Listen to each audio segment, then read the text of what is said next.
मैं कंटिन्यू कर सकता हूँ, बुलाओ। Thank you. Anjali please come on the stage.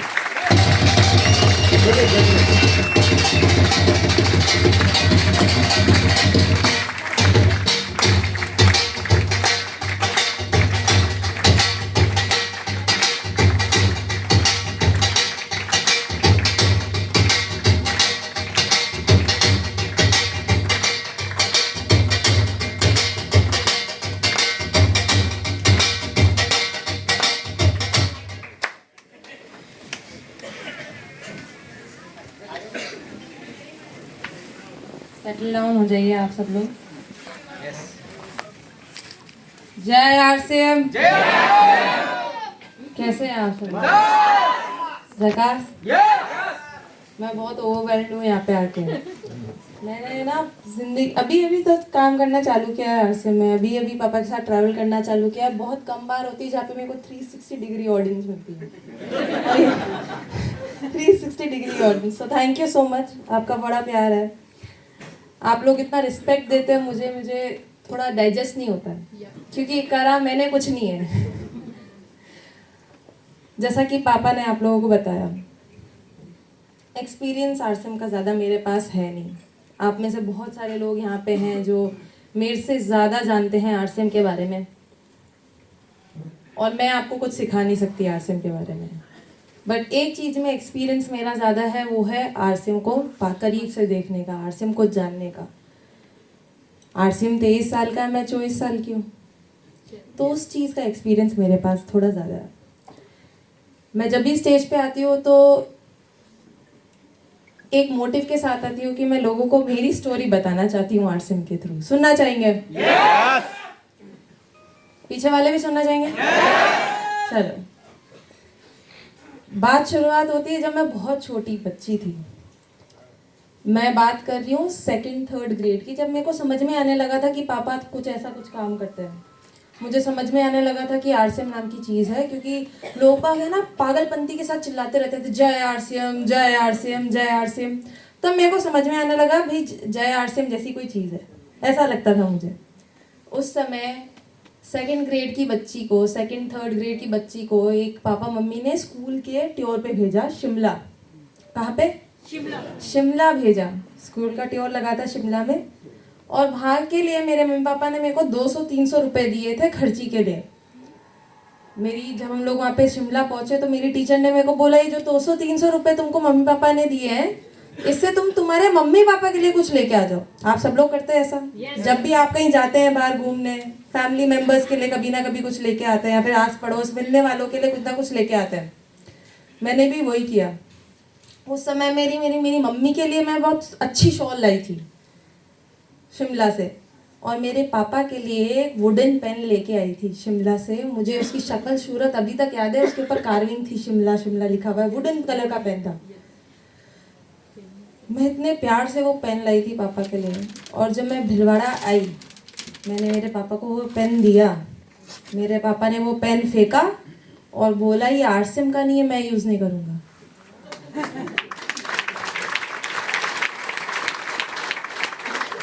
आप लोगों को बहुत अच्छा लग रहा होगा। वाह वाह मुकेश जी, क्या बात कर दी। आप लोगों को बहुत अच्छा लग रहा है, पर आप समझो मैं छोटी सी बच्ची थी। मैंने डिसाइड कर लिया था मुकेश कोठारी के लिए कभी जिंदगी में कुछ करना ही नहीं, कभी कुछ नहीं करूंगी। डिसाइड कर लिया था। मतलब जय आरसीएम क्या पागलपंती चढ़ी रहती थी एकदम, ये जय आरसीएम जय आरसीएम। एक बार क्या हुआ था, हम बहुत छोटे हुआ करते थे, पापा का कॉल टाइम, मीटिंग का कॉल टाइम था पूरी टीम का 8 बजे सुबह। कुछ लोग इतने पागल थे, 5:30 बजे हमारे घर पे आ गए सुबह। छोटे बच्चे को क्या है, मतलब उसको ज्यादा समझ में नहीं आता है। मैं इरिटेट हो गई थी। मुझे लगा था यार ये पीछा छुड़े है जो अच्छा। मेरे को समझ में नहीं आता। तो छोटे बच्चे को तो यही चाहिए, पीस शांति, मेरे को अपने आप में रहने दो। क्या होता था, लोग बाग आते थे आरसीएम के, जब भी मीटिंग या फिर कुछ प्लान डिस्कशन वगैरह होता था, तो परेड मेरी और मेरी बहन की लगती थी। खाना हमको खिलाना, नाश्ता हमको देना, पानी हमको देना। परेड, मैं परेशान हो गई थी। मैंने जिंदगी में डिसाइड कर लिया था कि कुछ भी कर लूंगी, आरसीएम नहीं करूंगी। कुछ भी कर लूंगी, आरसीएम तो टच भी नहीं करूंगी, आसपास भी नहीं जाऊंगी आरसीएम के। तो क्योंकि मुझे आरसीएम से इतनी नफरत थी, मैंने डिसाइड कर लिया था कि जिस चीज़ में मैं अच्छी हूँ उसके बारे में मैं पढ़ाई करूंगी और उसके अंदर जॉब लूंगी। सब लोग ऐसा सोचते हैं, सब लोग ऐसा करते हैं। आप लोग पहले उसके बारे में पढ़ाई करते हैं, जिस चीज़ में आप अच्छे हो, जिस चीज़ के अंदर आपकी क्यूरियोसिटी है, आप पढ़ते हो उसके बारे में और फिर उसी के अंदर आप जॉब लेते हो। मैंने वही किया। मुझे हमेशा से लगता था कि मैं फैशन में अच्छी हूँ, फैशन की मार्केटिंग में काफ़ी अच्छी हूँ। जैसा कि पापा आप लोगों ने बताया ना, डिज़ाइनिंग अलग है, मार्केटिंग अलग है। मुझे हमेशा से लगता था मैं मार्केटिंग में अच्छी हो सकती हूँ फैशन की। तो मैंने फैशन मार्केटिंग का कोर्स किया SD पार्सन से। Parsons school of design world का नंबर 1 डिज़ाइन कॉलेज है। आप लोग सर्च करेंगे, आप लोगों को पता लगेगा। मैंने अपनी वहाँ से डिग्री ली। जब मेरी ग्रेजुएशन ख़त्म हो गई तब मेरे को 3 कंपनीज से ऑफ़र था। 3 कंपनीज से ऑफ़र था। उनमें से एक कंपनी थी रेन ड्रॉप मीडिया, जो कि फिल्म स्टार्स और फिल्म की पब्लिसिटी करती थी। अभी आप लोगों को लग रहा है इसने सेलिब्रिटीज़ के साथ काम किया है, बड़े बड़े सेलिब्रिटीज़ के साथ काम किया है। मैं भी इसी चीज़ को देख के बहुत ज़्यादा पागल हो गई थी। मैंने सोचा उस समय कि यार सेलिब्रिटीज़ के साथ काम करना किसको अच्छा नहीं लगता, किसको उनके साथ बैठ के बात करना, किसको उनके मोबाइल नंबर सारे फ़ोन में रखना, उनके घर पे जाके उनके साथ उनकी मूवीज़ देखना, किसको अच्छा नहीं लगता। मुझे वो पार्ट बहुत अच्छा लगा और मैंने अपनी नौकरी उस सेक्टर में ले ली। शुरुआत के 6 महीने मुझे बहुत मज़ा आया, क्योंकि आपको समझाती हूँ, क्योंकि मैं फिल्म्स की पब्लिसिटी करती थी ना। तो जो फिल्म आज आप देख रहे हो वो मैं 6 महीने पहले फिल्म सेलिब्रिटीज के साथ बैठ के ही देख लेती थी, या तो उनके घर में या फिर उनके स्टूडियोज़ में। ये मेरी लाइफस्टाइल हुआ करती थी, हर एक पार्टी में इनवाइट होना, क्योंकि जहाँ पे मीडिया का काम था, जहाँ पे मीडिया 24/7 चलता है, जहाँ पे मीडिया वहाँ पे मैं। मुझे बहुत अच्छा लगता था शुरुआत के दिनों में। शुरुआत के 6 महीने में मुझे ऐसा लगा था मम्मी पापा से छुटकारा मिल गया। अरे वाह, कितनी अच्छी लाइफस्टाइल है मेरी, तो ज़बरदस्त मज़ा आ गया, पैसे भी अच्छे आ रहे हैं। पापा मम्मी कुछ बोल ही नहीं सकते, क्या ही बोलेंगे, अब तो मेरे पैसे हैं, कुछ नहीं बोल सकते। But little did I know, 6 महीने के बाद मेरा एक प्रमोशन लगा और मेरे को और बड़ी सैलरी मिलने लगी। पर वो मेरे को रियलाइज़ नहीं हुआ कि अगर मेरी सैलरी बढ़ेगी तो वर्कलोड भी तो बढ़ेगा। मेरा वर्कलोड बढ़ गया बहुत ज़्यादा। आप मानेंगी नहीं, मैं अकेली लड़की बॉम्बे जैसी शहर में रहती थी अकेले, और मैं रोज़ सुबह 8 बजे घर से बाहर निकलती थी और रोज़ रात में 3 बजे घर पे आती। मर गई थी मैं काम करते करते। ऐसा तो था नहीं कि मैं काम नहीं कर रही हूँ, मेरे को कोई ज़बरदस्ती पैसे दे रहा है, ऐसा तो था नहीं। मैं काम कर रही हूँ इसलिए पैसे मिल रहे हैं मुझे। पर किस चीज़ के लिए मिल रहे थे, मैं एंजॉय भी नहीं कर सकती थी। सैटरडे संडे मेरे को ऑफ नहीं मिलता था। मेरे को मेरी मम्मी पापा से मेरी एक हफ्ते में एक बार बात हो जाए, वही बहुत बड़ी बात हुआ करती थी। खुद के लिए टाइम नहीं था। जिस नौकरी को मैं इतना प्यार करती थी उस नौकरी से मुझे प्यार नहीं रहा था, क्योंकि मैं सिर्फ अब उठ के बस काम ख़त्म करना चाहती थी, बस। ये मेरी लाइफस्टाइल हो चुकी थी। मैं क्यों कर रही थी मुझे नहीं पता। उस समय क्या हुआ कि मुझे एक बात याद आई पापा की। मैं जब ये नौकरी ले रही थी ना, तब मेरे को पापा हमेशा बोलते थे कि तू 2 साल काम तो करके देख ले, तुझे समझ में आ जाएगा तेरी नौकरी में और मेरी चीज़ में क्या डिफरेंस है। तो मैं क्या कंपैरिजन खूब करती थी, अभी भी करती हूँ पापा से, खूब कंपैरिजन करती थी। मुझे रियलाइज़ हुआ कि यार मेरे ऐसा तो है नहीं कि मैं मेरे पापा से बहुत ज़्यादा कमा रही हूँ। मेरे पापा मेरे से ऑब्वियसली बहुत ज़्यादा कमाते हैं, पर मेरे पापा आराम से काम करते हैं, लगन के साथ काम करते हैं, पैशन के साथ काम करते हैं। जिस चीज़ में मेरे लगन ही नहीं है, पैशन ही नहीं है, मैं कैसे काम करूं। मैंने मेरे पापा को सिर्फ वैसे ही काम करते हुए देखा है, मस्ती में काम करते हुए देखा है, और मेरे वो काम में मेरी मस्ती रही नहीं थी। उस दिन मैंने ऐसा सोचा कि शायद मेरे पापा जो करते हैं वो ठीक ही है। बस ऐसा लगता था कि जो करते हैं वो ठीक ही है, फिर भी मेरे लिए नहीं है। ये मेरा फर्स्ट रियलाइजेशन था कि ठीक है, आरसीएम है, कुछ कर लेंगे, ठीक है। बट फिर 1 साल हो गया मेरी नौकरी को। 1 साल खत्म होने के बाद कुछ ऐसा हुआ जो बहुत बड़ा डिसीजन था मेरा आरसीएम करने के पीछे, बहुत बड़ा। ये सबसे बड़ा रीज़न था मेरा कि मैंने डिसाइड कर लिया कि शायद आरसीएम से बेटर कुछ है नहीं। मैं बात कर रही हूँ एआई की, आर्टिफिशियल इंटेलिजेंस की। आप में से कितने लोगों को आर्टिफिशियल इंटेलिजेंस के बारे में पता है? काफ़ी लोगों को पता है। जिन लोगों को पता नहीं है मैं आपको समझाती हूँ, सब्र रखिए। अगर नहीं आए समझ में तो बताना। सिंपल सी भाषा में आर्टिफिशियल इंटेलिजेंस को अगर समझाना चाहूँ तो आप लोग जब छोटे बच्चे हुआ करते थे तब आप सोचते थे कि यार जब मैं बड़ी होंगी या फिर होऊंगा तब मेरा सारा काम एक कंप्यूटर करने लग जाएगा। सोचते थे ऐसा? सो गए क्या सब लोग? सो गए सब लोग? सोचते थे कि नहीं सोचते थे ऐसा कि कभी ना कभी कोई कंप्यूटर, जितनी भी सारी चीजें आज मैं कर सकता हूँ वो एक रोबोट करने लगेगा या फिर कहीं कंप्यूटर करने लगेगा। मेरी नौकरी में मेरे साथ ऐसा होने लग गया। विदिन 1 ईयर किसी को पता नहीं था कि चैट जीपीटी नाम की कोई चीज आ जाएगी, किसी को नहीं पता है। चैट जीपीटी के अंदर क्या होता है, जैसे आप लोगों को पापा ने बताया ना, पब्लिसिटी में क्या जर्नलिस्ट के साथ भी काम करना होता है। तो कई बार फिल्म्स के ऊपर जब भी आप आर्टिकल पढ़ते हैं तो कई बार उनका पब्लिसिस्ट लिखता है, तो वो आर्टिकल्स मेरे को लिखने पड़ते थे। यूजुअली चैट जीपीटी के आने से पहले वो काम मेरा 2 दिन का काम हुआ करता था, क्योंकि 2 दिन के काम में पहले मेरे को वो मूवी देखनी पड़ती थी, सेलिब्रिटी का इंटरव्यू लेना पड़ता था, लैपटॉप खोल के लिखो और फिर बॉस अप्रूव करता था। पर चैट जीपीटी के आने के बाद आज वो 2 दिन का काम मेरा सिर्फ 5 मिनट का काम हुआ था। सिर्फ 5 मिनट में जो काम मेरे को 2 दिन लगते थे ना जिस काम में, वो 5 मिनट में हो जाता था, क्योंकि मैं कंप्यूटर को बोलती थी देख भाई ऐसा ऐसा है, ऐसा ऐसा लिखना है, इसके ऊपर एक आर्टिकल लिख दे। इतना अच्छा आर्टिकल लिखता था बॉस, एक ही बार में अप्रूव कर देता था। इतना अच्छा आर्टिकल। उस समय मेरे को रियलाइज हुआ कि ये तो मेरी नौकरी का सिर्फ एक पार्ट है जो एक कंप्यूटर कर सकता है। धीरे धीरे कंप्यूटर क्या क्या करने लगेगा मुझे भी नहीं पता चलेगा। धीरे धीरे मेरी नौकरी मेरी भी नहीं रहेगी, कंप्यूटर कर लेगा। बट मैंने आपको बताया ना, पापा से कंपैरिजन करने की बहुत कोशिश थी। तो मैं पढ़ रही थी, बहुत ज़्यादा इसके बारे में पढ़ रही थी, तब पता चला कि सिर्फ और सिर्फ डायरेक्ट सेलिंग ही ऐसा बिजनेस है जो कभी कोई कंप्यूटर आपके हाथ से ले ही नहीं सकता।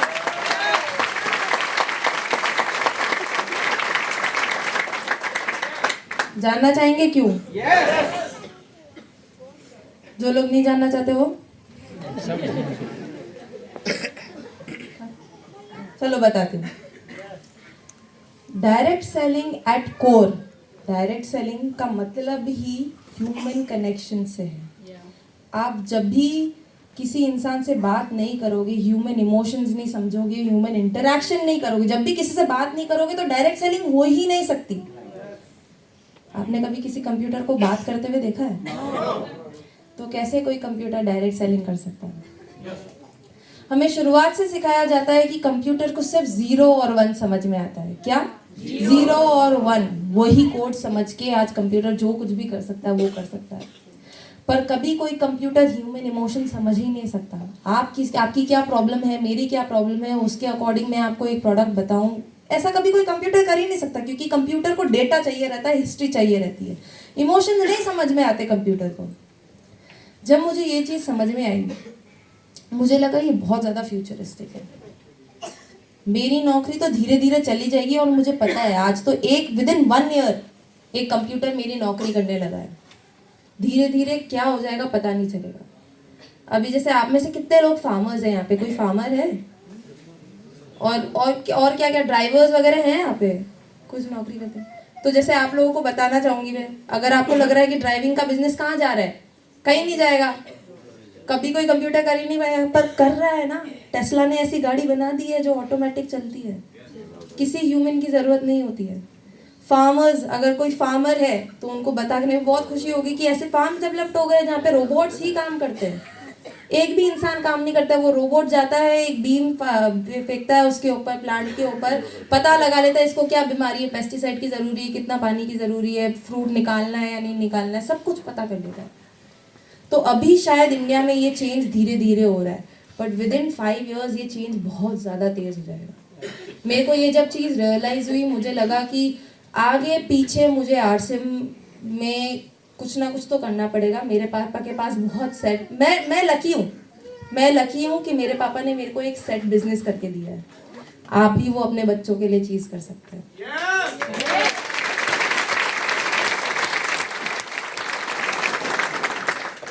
ठीक है, फिर भी अगर ये मेरे को पता भी चल गया था, फिर भी मेरे पास एक स्ट्रॉन्ग पर्पस नहीं था। मेरे पास अभी तक सिर्फ रीजंस थे आरसीएम करने के, मेरे पास एक पर्पस नहीं था आरसीएम क्यों करना चाहिए। फिर एक दिन क्या हुआ, ये मेरी नौकरी को 1.5 ईयर्स हो चुके थे। मैं आपको अभी की बात बता रही हूँ, मार्च पिछले साल की बात बता रही हूँ। सब लोगों ने प्रियंका चोपड़ा का नाम सुना है? yes! प्रियंका चोपड़ा अमेरिका से इंडिया आई थी किसी काम से, और क्योंकि मैं उसकी पब्लिक रिलेशन मैनेजर थी, ऑफ कोर्स मेरा काम था उसको इंटरव्यूज करवाना, उसका अगर वो स्टेज पे आ रही है तो उसको बताना कि क्या बोलना है, सारी स्क्रिप्ट होती है उसकी। क्योंकि इतना बड़ा प्रोग्राम था तो मेरी कंपनी की जो बॉस थी, जिस कंपनी में मैं काम कर रही थी, उस कंपनी की बॉस भी आई उस प्रोग्राम में। और प्रियंका चोपड़ा को क्या, मैंने पूरी स्क्रिप्ट दी थी कि देख भाई ऐसा ऐसा बोलना है, ऐसा नहीं बोलना है, मीडिया वाले बैठे हुए हैं, कुछ भी बोल दोगे तो हर कुछ ही लिख देंगे, तो आराम से साफ सुथरा अच्छे से बोलना। प्रियंका चोपड़ा को बुलाया, वो स्टेज पे आई, बोलने लगी। बोलते बोलते उसने कुछ ऐसा बोल दिया जो उसको नहीं बोलना चाहिए था, और मेरी बॉस मेरे ऊपर चढ़ना चालू।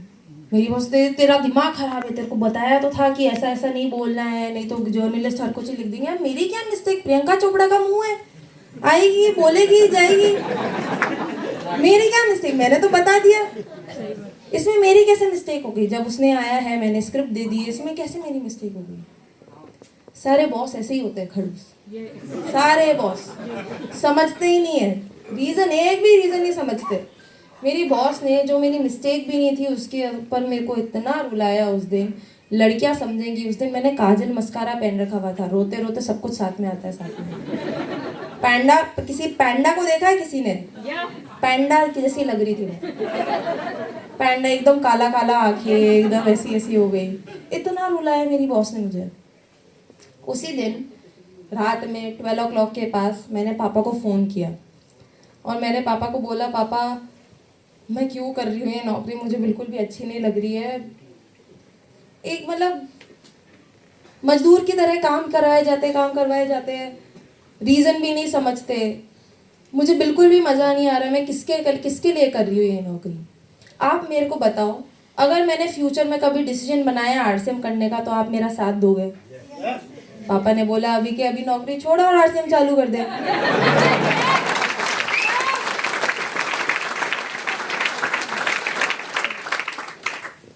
पर ये मैंने जोश में बोल दिया था। सुबह उठ के ऐसा रिग्रेट हुआ मुझे, अरे भाई क्यों बोला मैंने ऐसा, मैं रेडी हूँ कि नहीं हूँ आरसीएम के लिए मुझे कैसे पता, अभी तो ये नौकरी कैसे छोड़ूंगी, क्या करूंगी। बट क्या है ना, पापा हमेशा फॉलो अप की बात करते हैं ना उनके सेमिनार में, उनकी बच्ची के साथ फॉलो अप करना चालू कर दिया था उन्होंने। मेरे को सुबह सुबह फोन आया ऑफिस से पापा का, मैं जब ऑफिस की तरफ जा रही थी तब पापा का फोन आया। पापा ने बोला, अच्छा तूने बोला था तू आरसीएम करेगी, अब तू ऐसा कर, है ना, 17 मार्च को मेरी नाला सुपारा में मीटिंग है, नाला सुपारा बॉम्बे में, मेरी नाला सुपारा में मीटिंग है, तू ऐसा कर, तू मीटिंग में आ जा। आप में से बहुत सारे लोगों को भी यहाँ पे जबरदस्ती लाया गया है, मुकेश कोठारी की खुद की बेटी को भी जबरदस्ती लाया गया है। मेरी क्या छुट्टी नहीं रहती थी, सैटरडे संडे मेरी छुट्टी नहीं रहती, तो मैं बॉस को झूठ बोल के कैसे भी करके तो मैं पापा के साथ मीटिंग में चली गई। अब मैं मीटिंग में गई, दिमाग खराब होना चालू, क्योंकि सब लोग जय आरसीएम चला रहे। इतना परेशान कर दिया। शुरुआत के 10 मिनट में मैंने डिसाइड कर लिया कि शायद मैंने बहुत जल्दी बोल दिया, कुछ गलत ही बोल दिया पापा को, अब मैं पीछा कैसे छोड़ूं। एक के बाद एक करके लोग बाग आए जा रहे हैं, आरसीएम क्यों करना चाहिए, बात कर रहे हो उसके बारे में। सब लोग आके यही बात बता रहे हैं, आरसीएम इज ग्रेट, आरसीएम करना चाहिए, ये वो। पर मेरे को समझ में नहीं आ रहा था ये क्यों कर रहे हैं। मैं तो बड़ी हूँ आरसीएम के साथ, मैं तो बड़ी हुई हूँ, मेरे को तो आरसीएम का A to Z पता है क्या है बिजनेस में, समझ में नहीं आ रहा था। फिर एक फीमेल लीडर है, मैं सपना बाफना, आप में से लोगों ने सुना है किसी का नाम, उनका नाम सपना बाफना, बॉम्बे से काम करती है, मेनली वो वुमेन एम्पावरमेंट वगैरह के ऊपर काम करती है, आरसीएम में की सोल के ऊपर काम करती है। वो स्टेज पे आई और वो बताने लगी कि कैसे ये बिजनेस लड़कियों के लिए है, डायरेक्ट सेलिंग का बिजनेस लड़कियों, डायरेक्ट सेलिंग का बिजनेस एक लड़की से लड़की ने ही शुरुआत की थी। वो इन सब चीज़ों के बारे में बात कर रही थी और मैं उस समय ज़्यादा सुन नहीं रही थी क्योंकि मेरे को ज़्यादा इंटरेस्ट नहीं था कि क्या बोल रहे लोग बाग। मैं ज़्यादा सुन नहीं रही थी, जैसे आप लोग भी कई लोग होंगे यहाँ पे ऐसे। मुझे ज़्यादा इंटरेस्ट नहीं आ रहा था। फिर मीटिंग ख़त्म हो गई।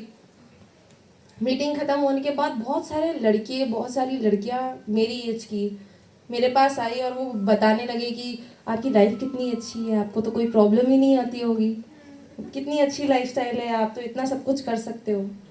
उस मीटिंग के बाद मेरे को रियलाइज़ हुआ कि अब मेरे को चमका कि अगर मैं जैसी भी लड़की हूँ आज, जो भी कर सकती हूँ as a woman, as a लड़की, अगर आज मेरे मम्मी पापा मेरे को सोलो ट्रिप पे इंटरनेशनली भेज देते हैं, वो सब किसकी वजह से मैं कर सकती हूँ? हमारी लाइफ में आरसीएम है, इसकी वजह से मैं ऐसा सब कुछ कर सकती हूँ।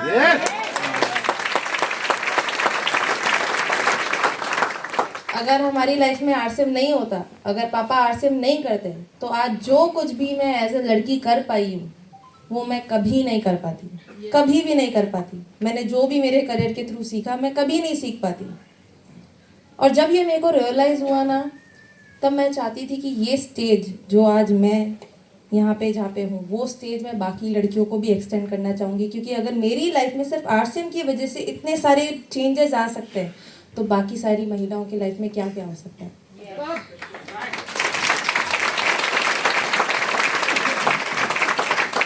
जब मुझे ये चीज़ समझ में आई ना, मुझे पर्पस मिल गया था आरसीएम करने का। मुझे पर्पस जैसे ही मिला, मैंने खुद पापा को फ़ोन किया और पापा को बोला कि पापा मैं 17 मार्च को है ना पेपर ही डाल रही हूँ, अपने कंपनी में रेजिग्नेशन लेटर डाल रही हूँ। फर्स्ट मई से आरसीएम फुल टाइम करना चालू कर दूँगी। और मैंने वही किया।